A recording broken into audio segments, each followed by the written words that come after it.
অভিযোগ হাসিনা বেগম 60 বছর বয়স, তিনি এই এসআইআর জনিত চাপ সহ্য করতে না পেরে উদ্বেগে চিন্তায় অসুস্থ হয়ে পড়েন এবং একটি ম্যাসিভ কার্ডিয়াক অ্যারেস্টে তার জীবনাবসান হয়। অভিযোগ যে তিনি ডানকুনি মিউনিসিপ্যালিটির 13 নম্বর ওয়ার্ডের বাসিন্দা ছিলেন, এখন 20 নম্বর ওয়ার্ডে তার মেয়ের সঙ্গে থাকছিলেন এবং দিন 3-4 আগেই সেখানে একটি বৈঠক হয়, এসব আলোচনা ছিল। তার পরিবারও বলছেন 2002 সালের যে ভোটার লিস্ট তাতে তার নাম কোনো কারণে ছিল না। তারপর থেকেই তিনি মানসিক চাপ, উদ্বেগে ছিলেন।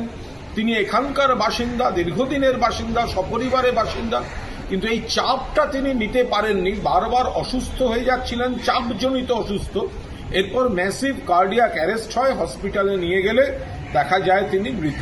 ফলে এই এসআইআর যে প্যানিক বিজেপি তৈরি করেছে, অর্থাৎ ধরে বার করে দেব, নাম কেটে দেব, বাংলাদেশে পাঠিয়ে দেব, এই চাপটা সাধারণ মানুষ আতঙ্কিত হয়ে যাচ্ছেন।